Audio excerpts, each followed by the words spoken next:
বাংলাদেশ জাতীয়তাবাদী দল বিএনপি ঘোষিত রাষ্ট্রকাঠামো মেরামতের ৩১ দফা কর্মসূচি জনগণের কাছে পৌঁছে দিতে ময়মনসিংহের ভালুকায় অনুষ্ঠিত হয়েছে এক বিশাল গণসমাবেশ ও লিফলেট বিতরণ কর্মসূচি। বুধবার বিকেলে উপজেলার ৭ নং মৌলিকবাড়ি ইউনিয়নের শহীদ নাজিমউদ্দিন উচ্চ বিদ্যালয় ও কলেজ মাঠে গণসমাবেশের প্রধান অতিথি হিসেবে উপস্থিত ছিলেন বিএনপি জাতীয় নির্বাহী কমিটির সাবেক সদস্য, ময়মনসিংহ দক্ষিণ জেলা বিএনপির সাবেক যুগ্ম আহ্বায়ক, ভালুকা উপজেলা বিএনপির সাবেক সভাপতি ও আহ্বায়ক ফখরুদ্দিন আহমেদ বাচ্চু। অনুষ্ঠানে সভাপতিত্ব করেন ৭ নং মৌলিকবাড়ি ইউনিয়ন বিএনপি সাধারণ সম্পাদক ও উপজেলা বিএনপির সদস্য শহীদুল্লাহ মণ্ডল এবং সঞ্চালনায় ছিলেন উপজেলা বিএনপি যুগ্ম আহ্বায়ক গোলজার হোসেন ও ইউনিয়ন বিএনপির নেতা FM আসমত আলী। গণসমাবেশে বিশেষ অতিথি হিসেবে বক্তব্য রাখেন ময়মনসিংহ দক্ষিণ জেলা বিএনপি যুগ্ম আহ্বায়ক ও ভালুকা উপজেলা বিএনপি সিনিয়র যুগ্ম আহ্বায়ক রুহুল আমিন মাসুদ, যুগ্ম আহ্বায়ক সাখাওয়াত হোসেন পাঠান, খালেক পাঠান, উপজেলা বিএনপির সাবেক সিনিয়র সহসভাপতি আনোয়ার উদ্দিন আহমেদ, সাবেক সাধারণ সম্পাদক M A হামিদ, আহ্বায়ক সদস্য বাহারুল ইসলাম ঢালি, আমিনুল ইসলাম খান বাসান,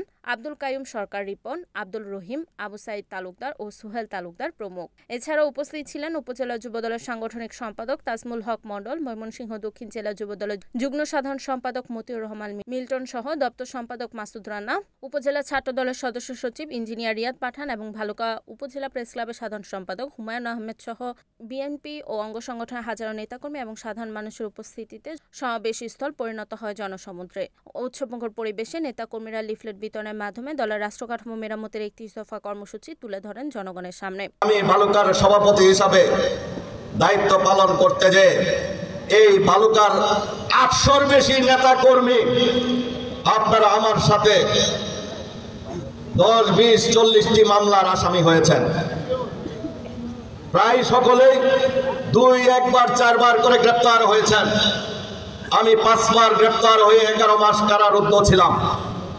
আমি ২০১৪ সনে ভালুকা ব্রিজের উপরে এবং হবির বাড়ি সিস্টোর বাজারে পাম্পের সম্মুখে আমাদের নেতৃবৃন্দর উপর পুলিশ গুলি ছুড়লে এই ২ দিনে আমরা ১২ জন গুলিবিদ্ধ হয়ে দীর্ঘদিন হাসপাতালে চিকিৎসা নিয়েছি।